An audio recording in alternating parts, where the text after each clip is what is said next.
Hello my YouTube family, you're very much welcome to yet another video. Thank you so much for clicking on this video. My name is Ini and you're watching Parenting with Ini. Just in case this is the first time you're stopping by here, you're very much welcome. You're at the right place. So please take the next step, do me the honor and click on the subscribe button. Remember to turn on the notification bell. I'll be so happy to welcome you to this platform. This is where I get to share my parenting experiences as well as give the platform to other parents to share their experiences as well. So please sit back and enjoy all my content. And so in today's video, I would like to do my shout out right now. And my shout out for today goes to Spacey, Juma, and Pretty Wanjiku. Thank you so much for your amazing comments in my previous video. I really appreciate. To get a shout out, all you need to do is be the first to comment on any of my videos and I will shout you out in the next one, or subscribe to my YouTube channel and remember to turn on the notification bell. I will definitely shout you out in my next video.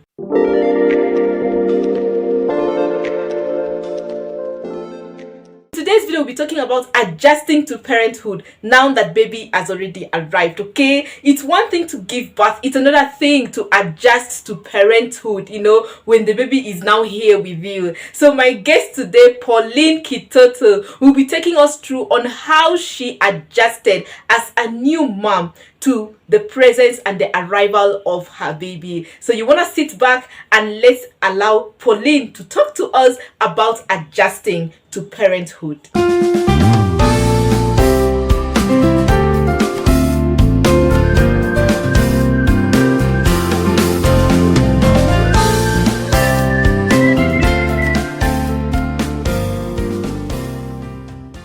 Hi guys, my name is Pauline Kitoto Katoto, invited by the lovely Ini to this channel to share a little bit of my experience with adjusting with a newborn.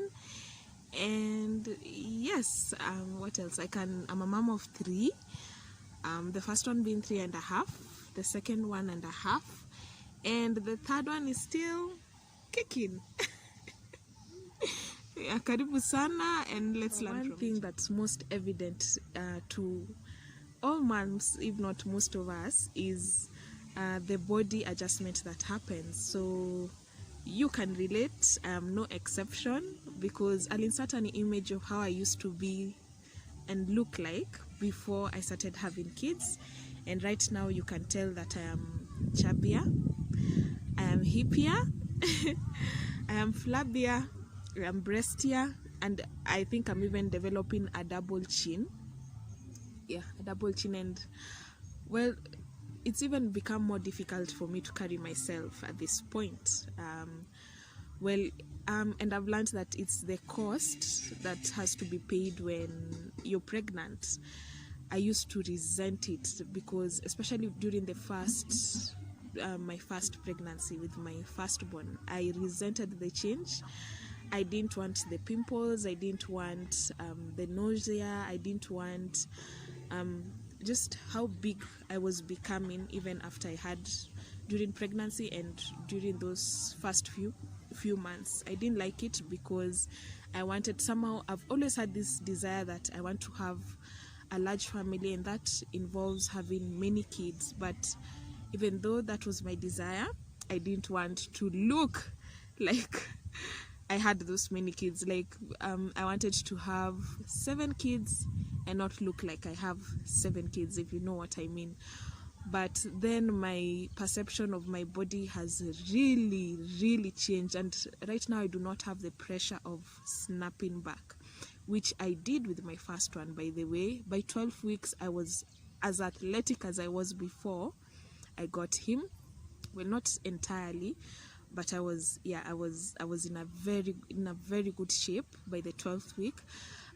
For the second one, it took me a lot longer. So the perception that I have for my body right now is very different. Before, during the first one, I wanted to preserve my body. I wanted it to look like, you know, I'm a mom, but I'm not a mom.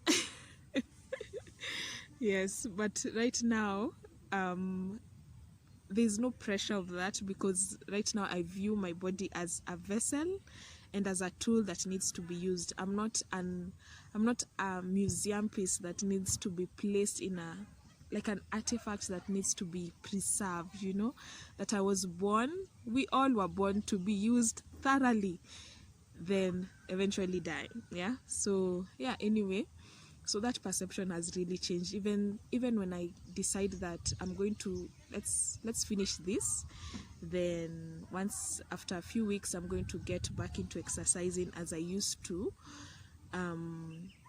then I'm doing it not so much so that I can regain my previous body or my former years body, but so that it's a fit vessel and it's a fit tool to be used for someone, to serve someone else. And motherhood is just that, you'll serve someone else for the rest of your life. Yeah, so that's the perception that has changed with me. So yeah, no pressure, and it's not an excuse to, this is not an excuse to neglect your body, no at all costs. It's just to know that during this season your body was meant to do this, and that's the cost that it has. We all have to pay for us to be used. Then eventually, when you eventually decide that, hey, I need to get back to shape, then you do it not for preservation purposes, but so that you can be used some more in your family and in the society. My social life definitely changed in comparison from the first to the second child. For the first one, I was a bit more cautious about going outside and interacting with people, because you don't know what kind of things you might expose your child to. But for the second one, and I think as the kids come, you become more lax about the rules. You just realize, these kids will grow. Yeah, so whatever, they'll just grow. Yeah, so you become more lenient with yourself and this child also. So you're not, I wasn't, at least for me, I wasn't so cautious. So we would go out and walk and take a stroll with my second. Also, while the circle of friends are still the same, but I realize that even because we're in the same season of life, we are all having kids, the conversations tend to change and revolve more around kids than anything else. Yeah, and it's understandable because now we've put on different titles. We are not just sisters, we're not daughters, we are not just I don't know, CEOs and business owners. we are moms too. Yeah, so of course, and it's a new season, you're fascinated by everything that's happening. Not only fascinated, but also frustrations, we express them. So it's normal for us to talk about, I think that adjustment is very normal to talk about this the season we are in. And also I notice even for social media, the things that I follow, it's all about babies, honestly. Babies, pregnancy, that's all I ever mostly follow. So even that has adjusted compared to my younger years when I'd follow different kinds of things. Yes, so that has definitely changed in my social life now, not only even in the newborn stage, but even now. Also the aspect of your marriage that will change, of course, your sexual life. In the newborn stage, I remember the first and the second, you usually have a grace period of 6 when it's normal delivery.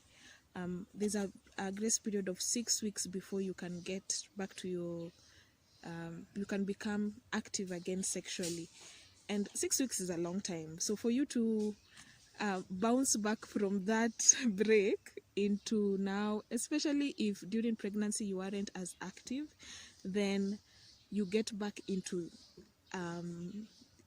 having your intimate life again, it might be hard. Yes. And I remember for our first, I think it took us a while. Then I can't remember, even when you get back to it, the moment now the heat is starting to, you're starting to feel the heat and the emotions are rising, and now it's about to happen. Your baby either wakes up, so it's it's a lot. It's quite an adjustment. And if we weren't patient with each other, then we would have been miserable people. Yeah.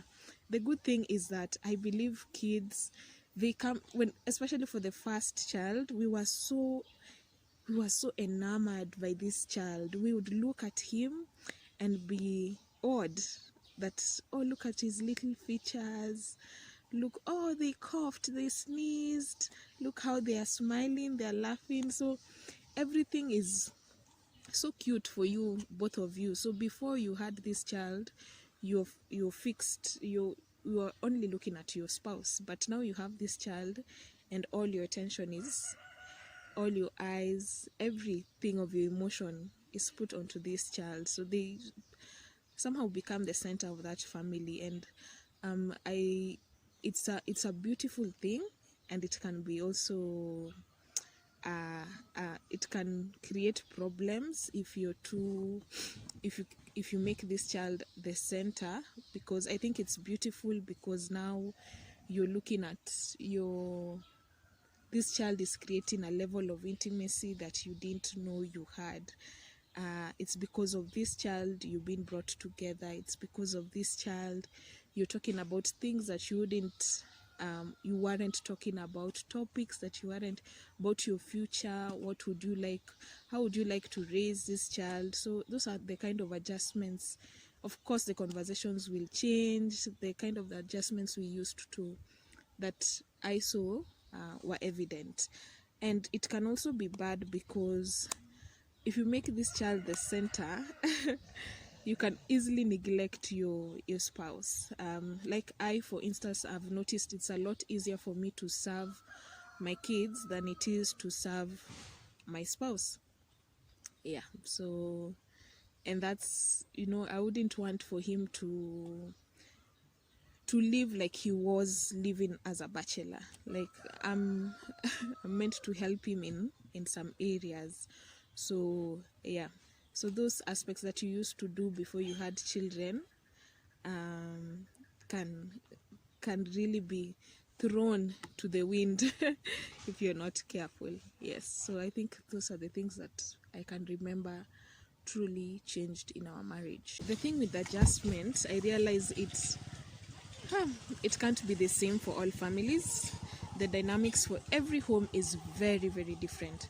So I think we are all directed to adjust according to the kind of family we are in, or we find ourselves in, and also in the seasons that we are in.